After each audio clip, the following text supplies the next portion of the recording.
श्री वीरेंद्र राठौर जी, कंवर सिंह चोकर जी, मंच पर विराजमान सभी नेतागण, सभी कांग्रेस के पदाधिकारीगण, मेरे कांग्रेस के कार्यकर्ता साथियों, भाइयों और बहनों, आप सबका इस सभा में बहुत बहुत स्वागत।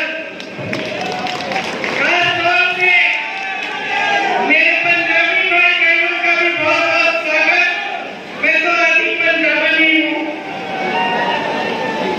इसीलिए लड़ती हूँ, इसीलिए आपने कहा कि इसी के समय में लड़ी, क्योंकि मुझे वो पंजाब का भी वो जज्बा है और आप सबका भी जज्बा है। देखिए, ये महाभारत की धरती है, यहाँ से हमें भगवद गीता की सीख मिली। अन्याय के खिलाफ न्याय के लिए लड़ने की सीख मिली और धर्म के खिलाफ धर्म की लड़ाई लड़ने की सीख मिली। यहाँ चाहे खेल का मैदान हो, चाहे जंग का मैदान हो, चाहे खेत खलिहान हो, हर जगह हरियाणा के लोग खून पसीना बहाकर मेहनत करते हैं और न्याय के लिए लड़ते हैं, धर्म के लिए लड़ते हैं, देश के लिए लड़ते हैं। मुझे गर्व है कि मैं आज इस धरती पे खड़ी हूँ और मुझे गर्व है कि आप सब आज यहाँ इतनी बड़ी तादाद में मेरी बातों को सुनने के लिए आए हैं। आपकी मैं बहुत बहुत आभारी हूँ।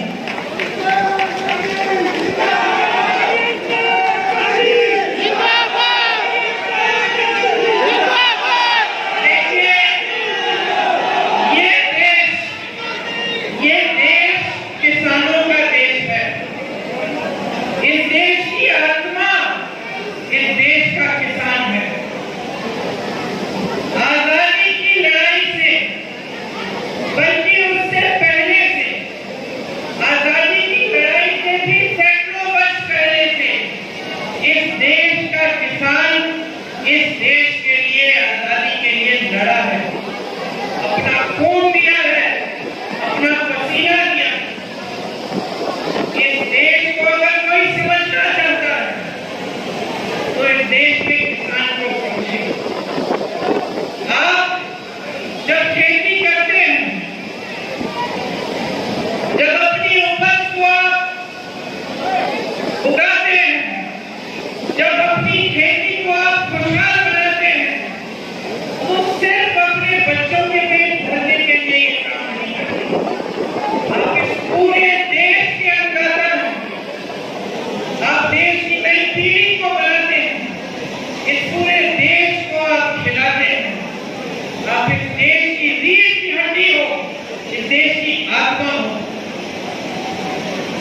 हरित क्रांति का इंदिराजी नहीं तो वो इस बात को समझ के नहीं। इस देश की आत्मनिर्भरता का श्रेय इंदिरा जी के साथ इस देश के एक एक किसान को मिलता है, जिसने इस देश को आत्मनिर्भर बनाया अपनी मेहनत से, अपने खून पसीने से। लेकिन अफसोस की बात यह है, बहनों और भाइयों, कि आज जो हमारे प्रधानमंत्री हैं, जो सरकार आज देश में चल रही है, 10 सालों से केंद्र में बैठी है, वो एक सीधी साधारण बात को समझ नहीं पाए। वो इस देश के किसान का महत्व समझ नहीं पाए। इस देश के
किसी ने अपने पलक नहीं झपकाई।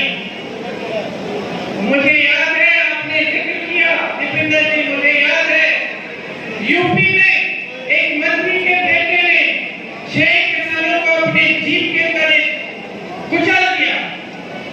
ताज्जुब की बात यह है भाई और बहनों, हमारी राजनीतिक सभ्यता हमें इंदिरा जी ने सिखाई कि जहाँ कष्ट है, जहाँ संकट है, सबसे पहले वहां पहुंचो।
वापिस नहीं कर पाए और आत्महत्या कर ली।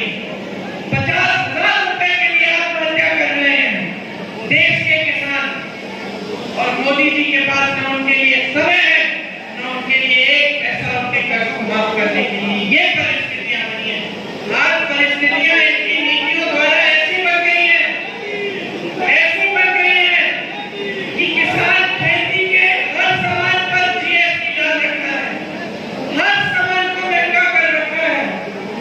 न्यूनतम समर्थन मूल्य इसकी बात होती है, सिर्फ आपको कभी नहीं मिलती। आपके सामने आते हैं, बड़ी बड़ी चर्चाएं करते हैं, लेकिन आज तक आपको न्यूनतम समर्थन मूल्य नहीं मिलता। आप कर्ज उठाते हैं, कर्ज माफ नहीं होता। आपको खाद नहीं मिलती, सरकारी वितरण केंद्र तमाम बंद पड़े हैं देश भर में। आपको प्राइवेट में लंबी लंबी कतार में खड़ा होना पड़ता है, फिर भी नहीं मिलता। तो परिस्थितियां क्या है? आप खेती से कमा ही नहीं पा रहे हैं। आपको अगले दिन के लिए क्या इंतजाम करना है, कैसे करना है, यही पता नहीं है। किस तरह से आप जी रहे हैं, किस तरह से आप आगे बढ़ रहे हैं, कोई आपको पूछता तक नहीं। सरकार की सारी नीतियां बड़े बड़े खरबपतियों के लिए बन रही है। हिमाचल के किसानों को देखिए, देश का सबसे बढ़िया सेब उगाते थे, सारे कोल्ड स्टोरेज अडानी जी को दे दिए। अडानी जी आज तय कर रहे हैं कि सेब कितने पे बिकेगा, कितने पे खरीदा जाएगा। जो बाहर से सेब आ रहा है उसमें टैक्स कम लग रहा है, और अब जीएसटी दे के हिमाचल के किसान पिस रहे हैं, उनका सेब महंगा हो गया है। ग्राहक जब जाता है सेब खरीदने के लिए तो अमेरिकन सेब खरीदता है। अडानी जी जब जी चाहे सेब खरीदते हैं, जब जी चाहे सेब का दाम तय कर देते हैं। तो आज हिमाचल के सेब का किसान पिस रहा है। ये एक प्रदेश में नहीं भाई और बहनों, सारे प्रदेशों में इनकी यही नीति है। किसानों को पिसने दो, गरीबी के दलदल में रहने दो, बड़े बड़े खरबपतियों को आगे बढ़ना है, बस यही इनकी चिंता रहती है। और ये परिस्थितियां बना दी है इन्होंने आज कि आज महंगाई की वजह से सिर्फ किसान नहीं, आम आदमी, मिडिल क्लास का, मेरी बहनें, सब परेशान है। आज गैस का सिलेंडर इतना महंगा हो गया है, मेरी बहनें दुकान जाती है 5 चीजों को खरीदने के लिए 3 चीज छोड़ आती है। बच्चों की फीस भरनी पड़ती है, घर में मरम्मत करनी है, पानी आ रहा है छत से, उसके लिए भी घबराहट होती है। सोचती है चलिए बाल्टी डाल देते हैं, चला लेंगे, ऐसे ही कोई बात नहीं। इतनी बड़ी बड़ी समस्याएं हैं, रोज रोज आप सामना कर रहे हैं, लेकिन सरकार में आपकी सुनवाई तक नहीं है। आज कुछ भी खरीदने जाए, मिट्टी का तेल, चीनी, आटा, सब्जी, कुछ भी खरीदने जाए, पेट्रोल, डीजल, सब महंगा हो गया है। कोई गुजारा ही नहीं कर पा रहा है। कैसे जी रहे हैं समझ में ही नहीं आता। और वहां आप टीवी चलाते हैं, ये मीडिया वाले, माफ करिए, लेकिन ज्यादातर बड़े बड़े खरबपति इन कंपनियों के मालिक हैं। आपको क्या दिखता है टीवी पे? आपको दिखते हैं मोदी जी बड़े बड़े मंचों पर साफ सुथरे कुर्ते में, एक धूल का दाग नहीं है, एक बाल इधर से उधर नहीं हो रहा है, चमक रहे हैं, और आपको बताया जा रहा है कि अर्थव्यवस्था खूब हो रही है, खूब हो रही है। आज देश में सबसे ज्यादा बेरोजगारी है, सबसे ज्यादा बेरोजगारी है।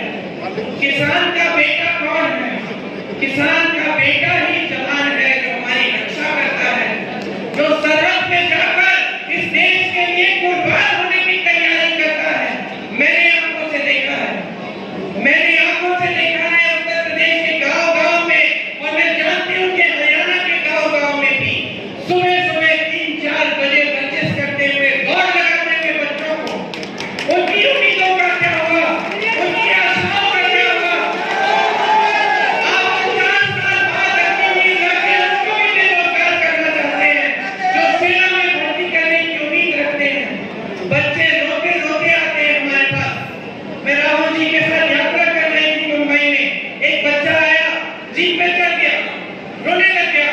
हमने कहा क्या हुआ?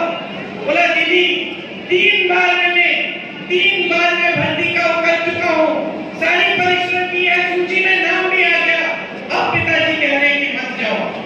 तो मैंने कहा तुम्हारा मन क्या है?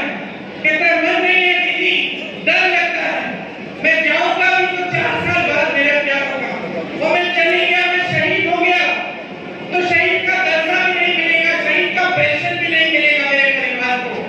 रोने लग गया, कहा मैंने अपने 3 साल बर्बाद कर लिए, आज मैं यहाँ खड़ा हूँ। मैं जाना चाहता था, देश की सेवा करना चाहता था। उस बच्चे की आंखों में वो जज्बा दिखा मुझे, वो शहादत का जज्बा, वो जज्बा कि मैं शहीद हो जाऊंगा लेकिन देश की रक्षा करूंगा। लेकिन उसको ये घबराहट थी कि अगर मैं कर भी डालूं तो मेरे परिवार की देखभाल कौन करेगा।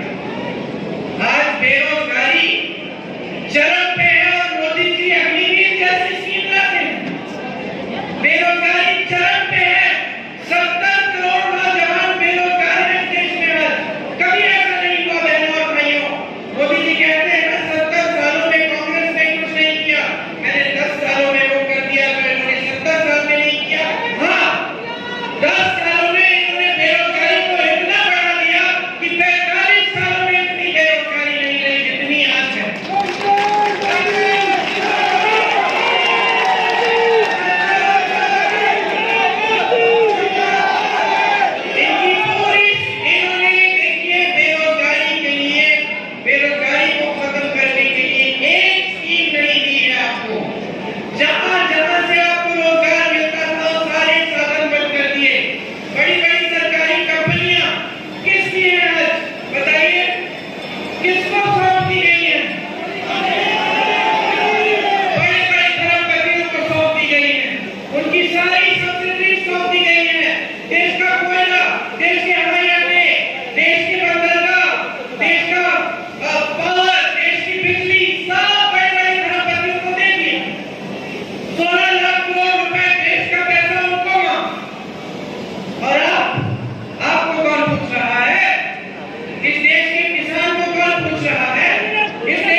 अगर मैं सड़क पे बैठ जाऊंगी, मैं आंदोलन करूंगी, तो मेरी तो सुनवाई होगी। मुझे दुख इस बात का होगा कि ये लड़की, इसने इतनी मेहनत की होगी। मैं जानती हूँ, मेरी बेटी ने हरियाणा के लिए बास्केटबॉल खेला था, तो मैंने अपनी बेटी को गांव में, सोनीपत में किसी गांव में स्कूल था, उसमें कैंप में भेजा था। सर्दी का समय था। मेरी बेटी रोज शाम को मुझे फोन करती थी, रोती थी, बहुत मुश्किल है मम्मी, बहुत मुश्किल है। और मैं उसको बताती थी, बेटा देखो गांव की लड़कियां कैसे मेहनत कर रही हैं। और उसने भी मेहनत की, प्रेरणा ली गांव की बच्चियों से, क्योंकि गांव की बच्चियों को हम देख देख के हमारी आंखों में आंसू आ रहे थे। जब ये लोग नेशनल खेलने के लिए गए, तो सारी बच्चियां इकट्ठी गई। मेरी बेटी भी थी उसके शामिल, मैं भी गई थी, और साथ में जो जितनी भी गांव की बच्चियां थी, जो सुबह 3-3, 4-4 बजे उठ के मेहनत करती थी, पसीना बहाती थी। मुझे आज तक याद है, उस टीम की जो कैप्टन थी, एक छोटी सी लड़की थी, हिंदी सी, 15 साल की लड़की, शायद राधिका नाम था उसका। उसको 103 बुखार था, उसको 103 बुखार था, लेकिन वो खेलती रही, खेलती रही, खेलती रही। मैं माँ हूँ, मैंने कहा कि उसको रुकवा लो, आराम करा लो, कोई बात नहीं। वो बच्ची रुकी नहीं। इतनी मेहनत करती हैं आपकी बेटियां, और ओलंपिक में जाने के लिए कितनी मेहनत की होगी इस लड़की ने। नौजवान, इसकी उम्मीदें, इसकी आशाएं क्या होंगी, महत्वाकांक्षाएं क्या होंगी। और आज सड़क पे बैठी हैं आप, उनको घसीटवा रहे हो, अपने पुलिस वालों से लाठी खिलवा रहे हो, और आपके पास 2 मिनट का समय नहीं है कि घर अब बुला लीजिए ना, अब रो रही है, अब बुला लीजिए, अब सुन लीजिए कि इसका दुख क्या है। ये है आज की राजनीति की परिस्थिति। ये है हमारे देश के सबसे बड़े पद पर आसीन हमारे महान नेता प्रधानमंत्री मोदी जी। ये है उनकी हमदर्दी आपके लिए। समझ लीजिए बहनों और भाइयों, 10 सालों में जो सच्चाई आप जी रहे हैं, जिस तरह से आपको दिल्ली के अंदर इन्होंने जाने नहीं दिया, आपको बाहर रखा, आप पे लाठियां बरसाई, आपके ऊपर टीयर गैस डाला, आप पे पानी फेंकवाया, आपकी बिजली बंद कराई, जिस तरह से इन्होंने आपके साथ बर्ताव किया है, इसको भूलिए मत, भूलिए मत। 10 सालों से आप देख रहे हैं, बड़ी बड़ी बातें मंच पे, देशभक्ति की बातें मैं पूछना चाहती हूँ, कौन है वो देशभक्त जो इस देश को इतनी आत्मा को नहीं समझ पाया, जो इस देश के किसान का आदर नहीं कर पाया? कौन है वो देशभक्त? नरेंद्र मोदी जी हैं? मुझे तो नहीं लगता। जिसने इस देश के किसानों को देशद्रोही कहा, इस देश के शहीदों को देशद्रोही कहा, मुझे तो नहीं लगता। याद करिए वो दिन, याद करिए वो दिन जब आप पर लाठियां बरसाई। अपनी सच्चाई को ठीक तरह से समझिए।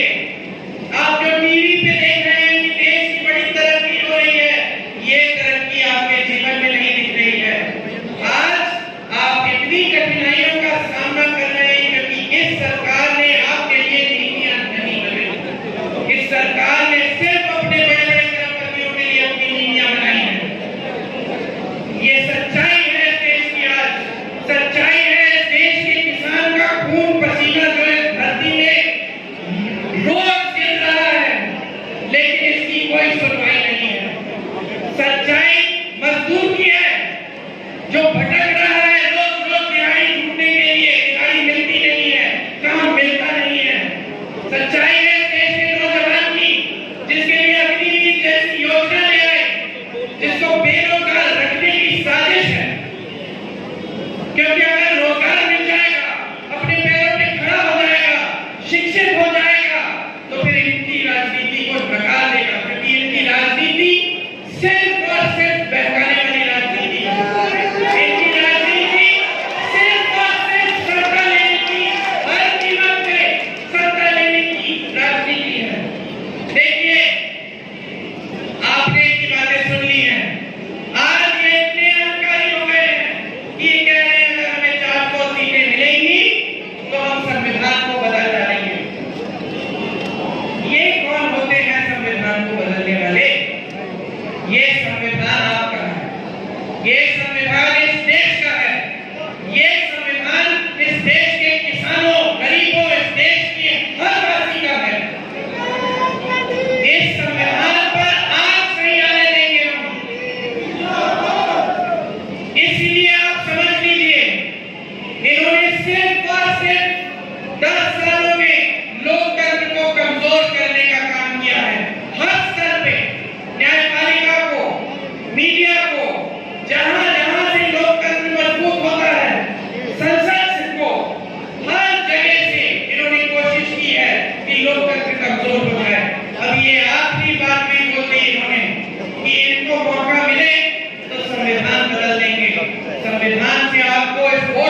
गहराई से समझते हैं। आज क्योंकि हम इस बात को समझते हैं, क्योंकि हम इस बात को गहराई से समझते हैं, और भैया ने ये यात्रा की जिसमें उनको समझ में आया कि कितना अन्याय हुआ है देश की जनता के साथ। हम एक न्याय पत्र अपनी पार्टी की तरफ से हमने घोषित किया। इस न्याय पत्र में हमने कुछ गारंटी लिखी है आपके लिए। मैं आपको एक गारंटी सुनाना चाहती हूँ। सबसे पहले किसान भाइयों के लिए, किसान भाइयों के लिए हम कानून बनाएंगे। आपका कानूनी अधिकार बन जाएगा कि आपको न्यूनतम समर्थन मूल्य यानी एमएसपी मिलना ही मिलना है। ये आपका कानूनी अधिकार बनेगा, कोई इस अधिकार को आपसे छीन नहीं पाएगा। इसके अलावा खेती के हर सामान पर आज जीएसटी है, हम जीएसटी हटा देंगे, हर सामान को सस्ता कर देंगे। आपके कर्ज माफी के लिए स्थायी आयोग बनेगा, कर्ज माफी के लिए एक स्थायी आयोग बनेगा, जिससे जब जब आप संकट में हैं आप जाकर सुविधा ले सकेंगे। आज आपको खेती का भुगतान नहीं मिलता, नुकसान होता है, भुगतान नहीं मिलता।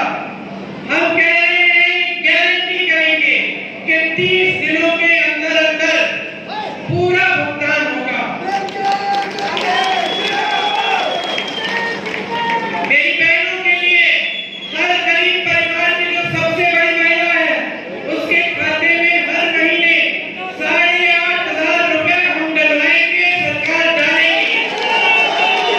ये काम 2,000 रुपए डालने का काम कर्नाटक और तेलंगाना में कांग्रेस की सरकारें आज के दिन कर रही हैं। किसानों के कर्ज माफ हमने करके दिखाए हैं। छत्तीसगढ़ में किया, राजस्थान में किया, मध्य प्रदेश में किया जब हमारी सरकारें थी। तो मैं जो कह रही हूँ आपसे हमने करके दिखाया है, इसका प्रमाण है। महिलाओं के लिए आशा बहू, आंगनबाड़ी और मिड डे मील वाली महिलाओं का मानदेय बढ़ाया जाएगा। केंद्र से दोगुनी राशि भेजी जाएगी। केंद्र सरकार में जितने भी पद हैं उनमें से आधे महिलाओं को दिए जाएंगे। नौजवानों के लिए जो स्नातक पास हैं उनके लिए पहली नौकरी पक्की 1 लाख रुपए सालाना वो कमाएंगे। पेपर लीक के खिलाफ सख्त से सख्त कानून लाएंगे। मोदी जी के कार्यकाल में 30 लाख सरकारी पद खाली है, हम उन 30 लाख सरकारी पदों को भरेंगे।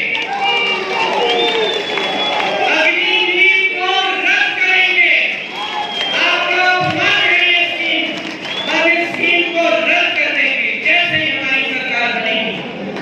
जो मजदूर हैं जिनको जिनका आज शोषण होता है, ठेकेदार कुछ भी दे देता है, रोजगार नहीं है, जो भी दिहाड़ी मिलती है काम कर लेते हैं, हम उनके लिए कानून लाएंगे कि 400 से कम की दिहाड़ी नहीं दे पाएगा कोई। और इसके साथ साथ जिस तरह हम गांव में मनरेगा लाए और मोदी जी ने उसको कमजोर किया, हम मनरेगा को फिर से मजबूत बनाएंगे और शहरी मनरेगा लाएंगे, ताकि पानीपत जैसे शहरों में भी 100 दिन का रोजगार की गारंटी आपको मिलेगी। अब मैं अपनी बात आपसे ये कहना चाहती हूँ कि यहाँ से आपको लगता है कि खट्टर जी चुनाव लड़ रहे हैं।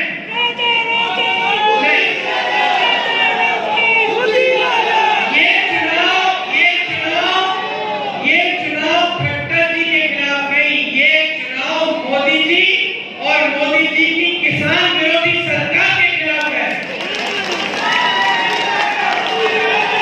आपका वोट आज मोदी जी को हराने के लिए जा रहा है।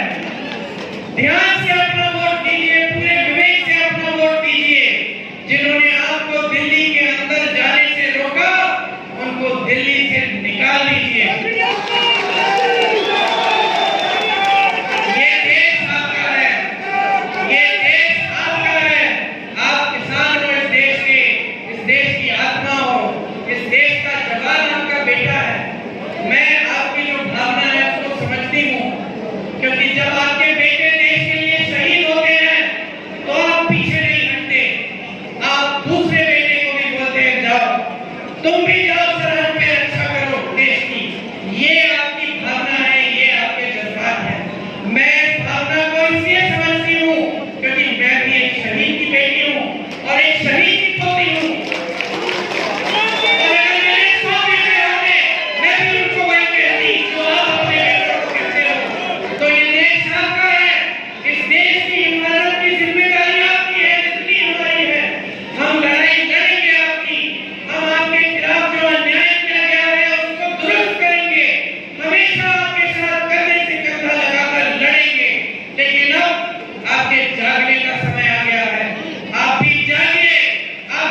तस्वीरें देख सकते हैं पानीपत की धरती पर पहुंचने पर MP सुनीता दिव्यांशु बुद्धिराजा इस समय प्रियंका गांधी को सम्मानित करते हुए, साथ में सीनियर नेता बुल्ले शाह इस समय आप देखे जा सकते हैं। लाइव तस्वीरें इस समय आप हरियाणा के पानीपत से देख सकते हैं। आप ये लाइव तस्वीरें देख सकते हैं। MP उम्मीदवार दिव्यांशु बुद्धिराजा इस समय यहाँ पर मौजूद है, जिसकी लाइव तस्वीरें इस समय आप देख सकते हैं।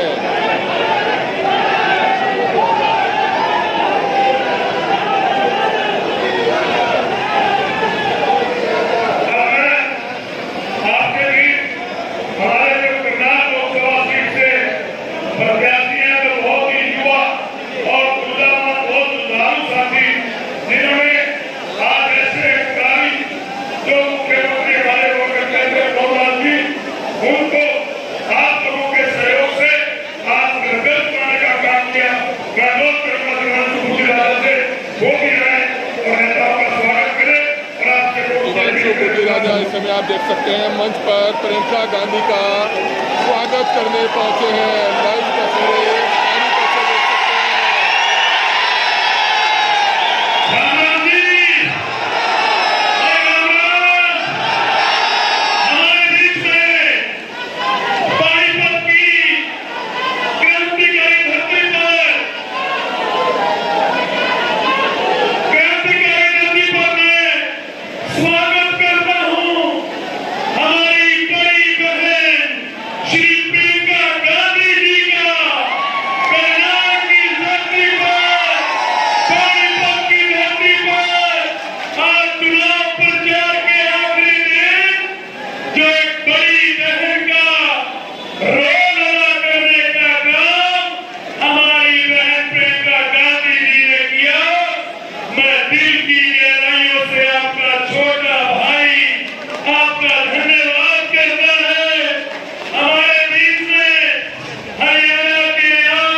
के सामने चुनाव में उतारा है। जब प्रत्याशी का ऐलान हुआ तो खट्टर साहब, दीदी खट्टर साहब कह रहे थे कि मैं तो सिर्फ कागज भर के आऊंगा, लोग मेरा चुनाव लड़ेंगे। लेकिन मैं बताना चाहूंगा हमारे सम्मानित बुजुर्ग बैठे हैं, मातृशक्ति बैठी है, नौजवान साथी बैठे हैं, जो खट्टर साहब कह रहे थे कि मैं तो सिर्फ पर्चा भर के चला जाऊंगा। अभी 4 दिन पहले इनकी पार्टी के राष्ट्रीय अध्यक्ष जेपी नड्डा जी आए हुए थे। 2 दिन पहले इनके गृह मंत्री अमित शाह जी आए हुए थे और कल देश के रक्षा मंत्री राजनाथ सिंह आए हुए थे। मैं कह रहा था, मैं कह खट्टर साहब अगर कमी रह रही हो तो अमेरिका से डोनाल्ड ट्रंप को और बुला लो। 31 साल के नौजवान के सामने बीजेपी की हालत ये है कि बीजेपी को और अपने दिल्ली के नेताओं को करनाल में बुलाना पड़ गया। और मैं कह रहा था, ये बीजेपी वाले कह रहे थे, बीजेपी वाले कह रहे थे, मीडिया वाले कह रहे थे कि बीजेपी के पास तो सत्ता बल है, उनके पास तो धन बल है, उनके पास तो प्रशासन की ताकत है। और मैं कहा, मेरे पास मेरी बड़ी बहन प्रियंका गांधी जी का बंधा हुआ धागा है, मेरे पास मेरे नेता चौधरी भूपेंद्र सिंह हुड्डा जी का सर का आशीर्वाद है और मेरे पास हमारे अध्यक्ष चौधरी उदयभान जी का साथ है और मेरे पास मेरे बड़े भाई का चौधरी दीपेंद्र सिंह हुड्डा जी का सर का साया है। और दीदी मैं कह रहा था, मगर इतना सामान इकट्ठा हो पीछे तो मैं एक नहीं मतलब 10 साल नहीं लूंगा। मैं ज्यादा समय आपके बीच में न लेता हुआ आज की ऐतिहासिक रैली के लिए समस्त कांग्रेस कार्यकर्ताओं को, छत्तीस बिरादरी के बुजुर्गों को, नौजवान साथियों को यहाँ से धन्यवाद देना चाहूंगा और बताना चाहूंगा कि इस मंच से अब खट्टर जी को बाय बाय कहने का समय आ गया है कि जब किसानों को एमएसपी दिलवाएं, इसलिए खट्टर जी को बाय बाय, बेरोजगारों को रोजगार दिलवाएं, इसलिए खट्टर जी को अग्निवीर को हटाएं, इसलिए खट्टर जी को कर्मचारियों को ओपीएस दिलवाएं, इसलिए खट्टर जी को गरीबों को राशन दिलवाएं, इसलिए खट्टर जी को परिणाम का भविष्य उज्जवल बनवाएं, इसलिए खट्टर जी को और ईवीएम की मशीन पर हाथ का बटन दबाए और खट्टर जी को बाय बाय। मैं दोबारा से बड़ी बहन प्रियंका गांधी जी, हुड्डा साहब, उदयभान जी, दीपेंद्र जी और समस्त रिकॉर्डिंग करते हैं। कार्यकर्ताओं का यहाँ से धन्यवाद करता हूँ और विश्वास दिलाता हूँ कि जो भरोसा आपने मुझ पर किया है, 31 साल की उम्र है, मेरे शरीर में कितने सांस है मुझे नहीं पता, लेकिन अगली सारी उम्र आपके चरणों में रहकर आपकी सेवा करने का काम करूंगा। बहुत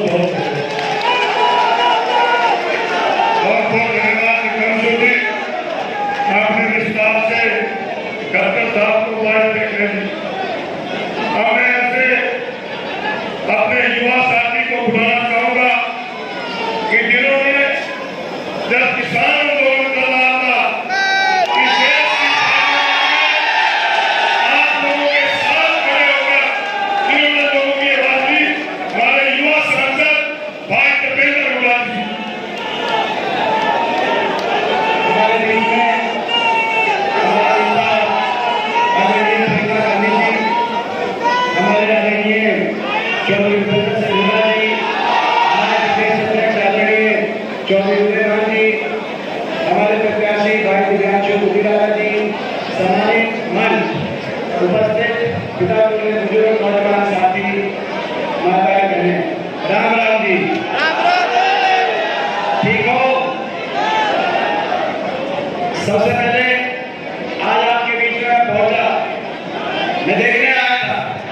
जब चुनाव शुरू हुआ, जब मैं आपके बीच में शुरू में आया था, तब कह रहे थे कि करनाल में पता नहीं क्या होगा।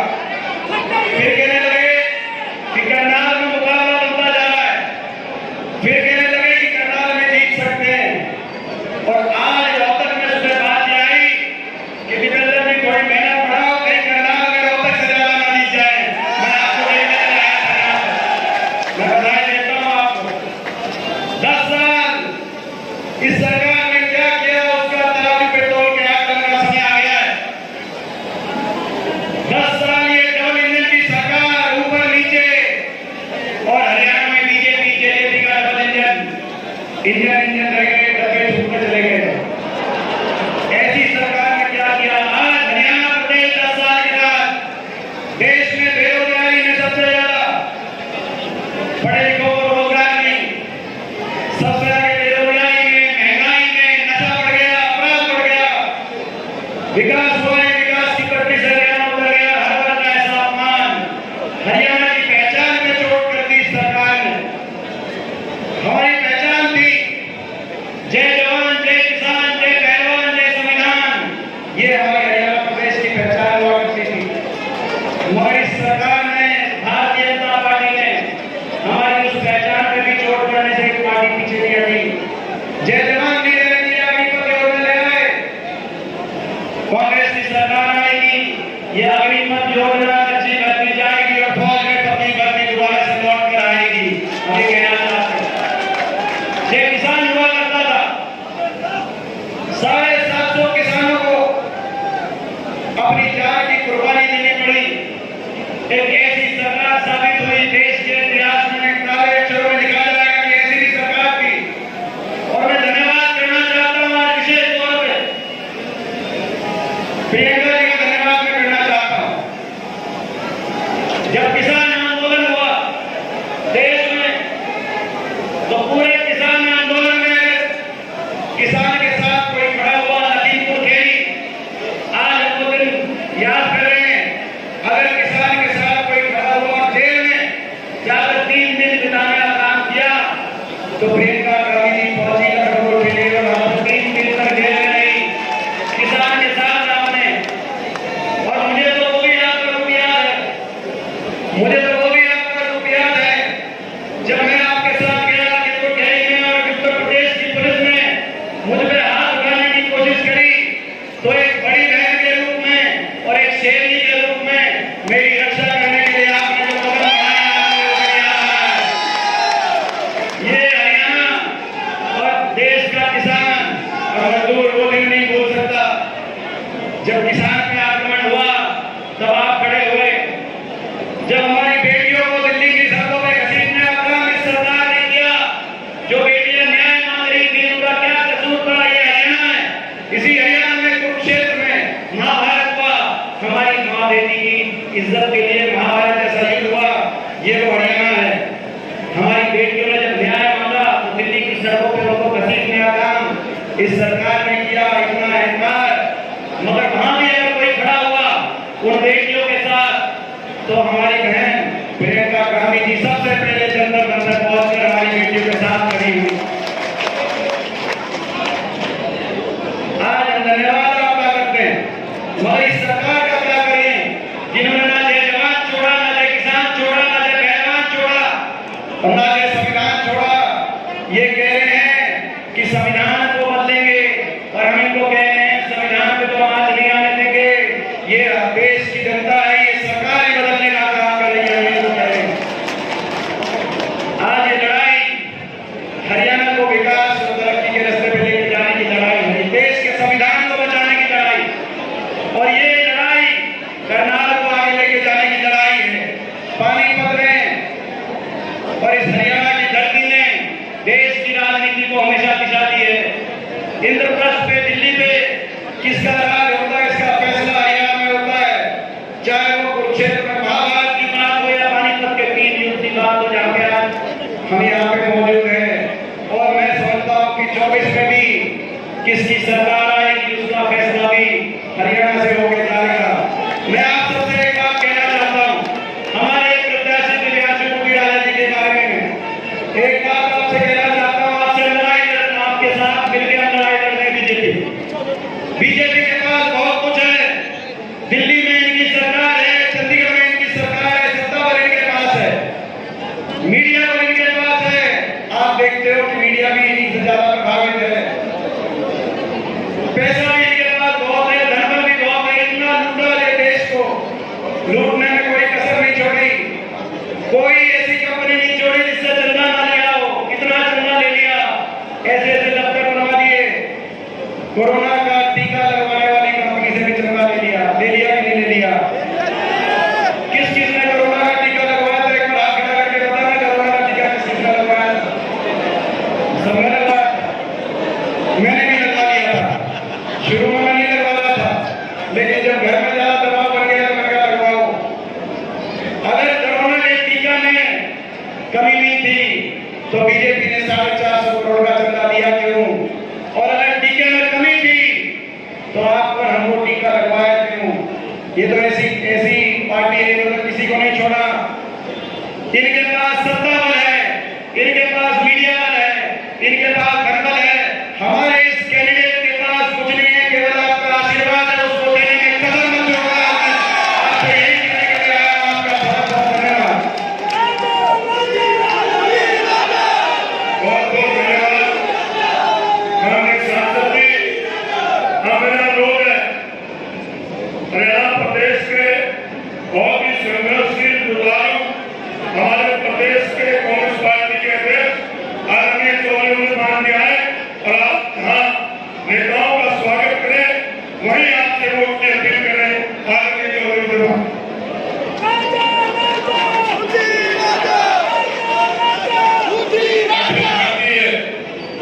कांग्रेस कमेटी की महासचिव, हम सबके नेता आदरणीय बहन प्रियंका गांधी जी, हरियाणा प्रदेश के सक्रिय जनप्रिय नेता, पूर्व मुख्यमंत्री, नेता प्रतिपक्ष आदरणीय चौधरी भूपेंद्र सिंह हुड्डा जी, हमारे नौजवानों की आवाज आदरणीय श्री दीपेंद्र हुड्डा जी, मेंबर पार्लियामेंट, हमारे बीच उपस्थित हमारे कर्नल, लोकसभा से बहुत ही हमारे शानदार और जानदार प्रत्याशी आदरणीय भाई दिव्यांशु बुद्धिराजा जी, हमारे कर्नल विधानसभा से इलेक्शन लड़ रहे हमारे साथी सरदार प्रलोचन सिंह जी, मंच पर बैठे हुए मेरे सभी सम्मानित विधायकगण, पूर्व विधायकगण, सम्मानित मंच और पूरे पानीपत के कोने कोने से आए हुए मेरे सभी सम्मानित बुजुर्गों, नौजवान दोस्तों, मेरी सभी उपस्थित माताएं, बहनों, बच्चों, मैं सबसे पहले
चाहे जुडिशरी हो, चाहे सेंट्रल विजिलेंस कमीशन हो, आज सभी की क्रेडिबिलिटी पर प्रश्न चिन्ह लगा हुआ है। मैं आपसे ये अनुरोध करूंगा, आज आप संविधान को बचाने के लिए, प्रजातंत्र को बचाने के लिए आगे आए और भारत जनता पार्टी को यहाँ से दूर भगाने का काम करें, जिन्होंने हमारे इस देश के, हमारे इस प्रदेश के 750 किसानों को बलिदान दिया है, जिन्होंने हमारी बहनों को बेइज्जत करने का काम किया है, जिन लोगों ने हमारे अग्निवीर योजना ला करके हमारे युवाओं को फौज के साथ धोखाधड़ी करने का काम किया है। आज आपसे मेरा उम्मीद है, मैं आपसे निवेदन करना चाहूंगा, कांग्रेस के न्याय पत्र को घर घर तक पहुंचाओ। 5 न्याय 25 गारंटी, जिसमें राहुल गांधी का पसीने की गंध आ रही है, जिन्होंने मेहनत करके इस देश के कन्याकुमारी से कश्मीर तक जिस तरह से सभी को 1 मिनट होकर लाखों लोगों से इंटरेक्शन करके जो आपको न्याय पत्र दिया है, उनको घर घर तक पहुंचाएं। आप सभी का बहुत बहुत धन्यवाद। बहुत बहुत धन्यवाद। मेरा अनुरोध है, हरियाणा प्रदेश के पूर्व एवं भावी मुख्यमंत्री आदरणीय चौधरी भूपेंद्र सिंह हुड्डा जी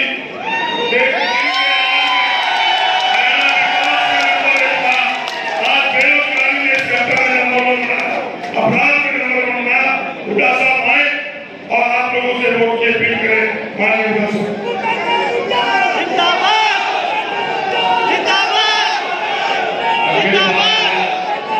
कांग्रेस पार्टी के महामंत्री व श्री राजीव गांधी जी की सुपुत्री, इंदिरा जी की पोती और राहुल गांधी की बहन सोनिया गांधी जी की लड़की, कितना ही आप गिन सकते हो। पूरे परिवार के त्याग और इतिहास से हमारा पूरा इतिहास लिखा हुआ है, इंदिरा जी से लेकर और राजीव जी से। देखिए, आज मेरे विश्वास की वो है, आज प्रियंका जी आई हैं, हम स्वागत करते हैं। जहाँ तक मेरा सवाल है, मैंने तो सदैव राजीव गांधी जी से ही प्रेरणा लेकर राजनीति में आगे बढ़ा, उनके आशीर्वाद से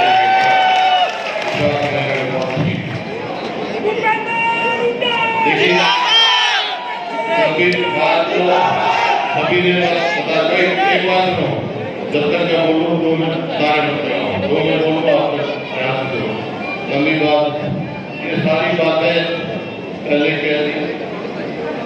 प्रियंका जी हैं, हमारे अध्यक्ष जी उदयमान जी, सांसद दीपेंद्र जी और हमारे दोनों कैंडिडेट करनाल लोकसभा से बुद्धि राजा जी और करनाल असेंबली से हमारे त्रिलोचन जी। लोकसभा में पूर्व मुख्यमंत्री लड़ रहे हैं और विधानसभा में आज के मुख्यमंत्री लड़ रहे हैं। तो बहुत सारा देश हरियाणा पूरी टक्कर लगाए करनाल लोकसभा और विधानसभा के ओर देख रहा है। और जो मैं आज देख रहा हूँ, जो आज जनसमूह देख रहा हूँ, ये एक संकेत है कि दोनों सीटों में कांग्रेस की जीत होने जा रही है। अभी प्रियंका जी बता रही थी कि यूपी में भी बहुत उन्होंने मेहनत करी, वहां की हालत बदल गई। जहां से आवाज आ रही है, यही हो रहा है कि दुनिया ने बदलाव का मन बना लिया हिंदुस्तान के लोगों ने। और मैं इसी बात को आधार पर कह सकता हूँ, केंद्र में इंडिया गठबंधन की सरकार बनने जा रही है।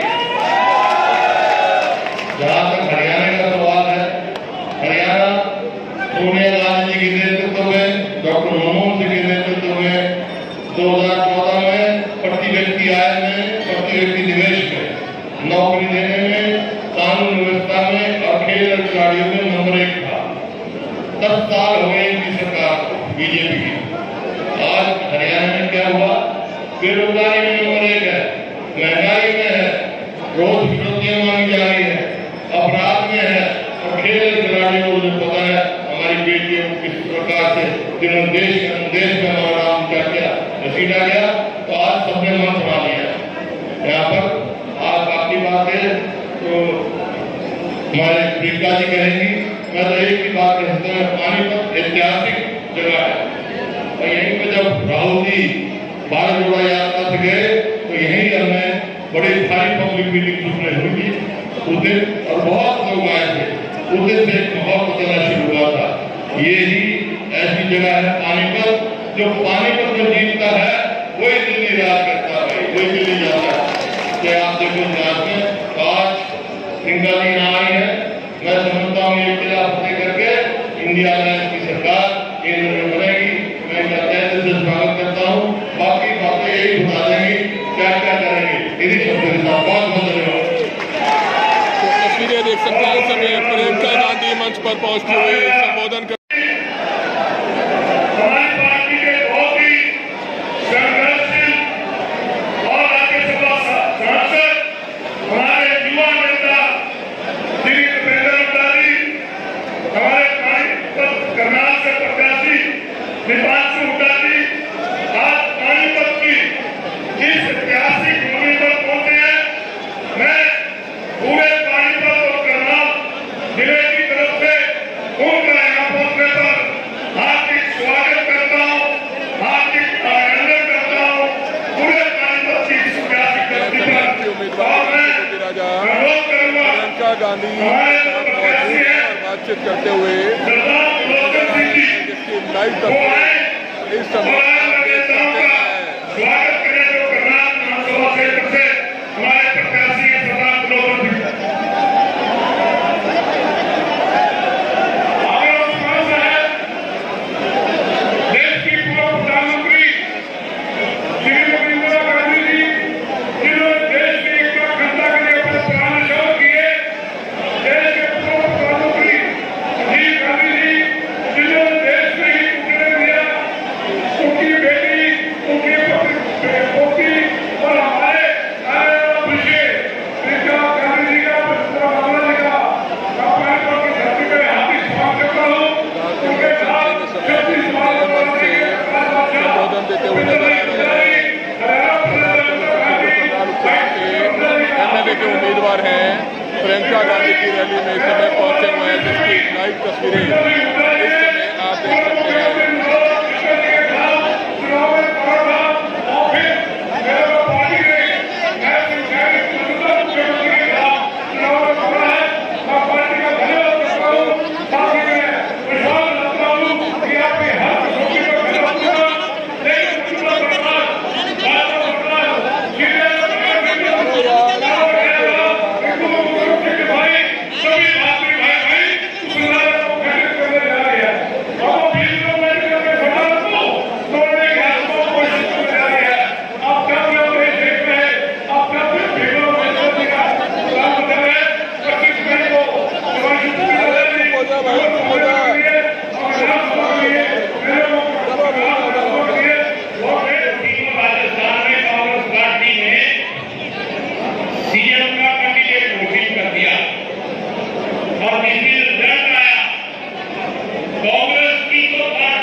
एक तो ये संघर्ष है, एक चुनौती है, इसका हमने सबने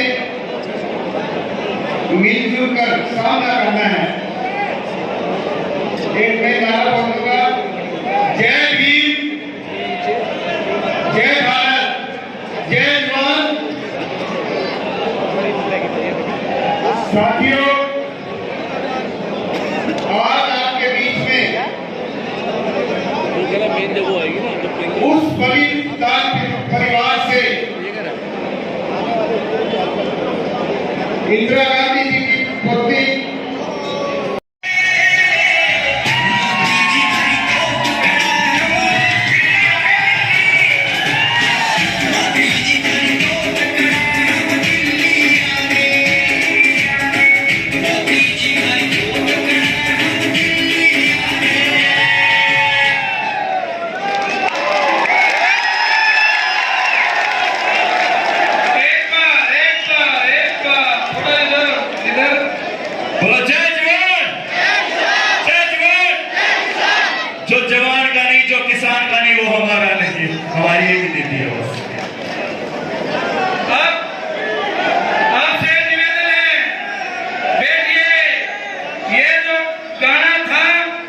भाई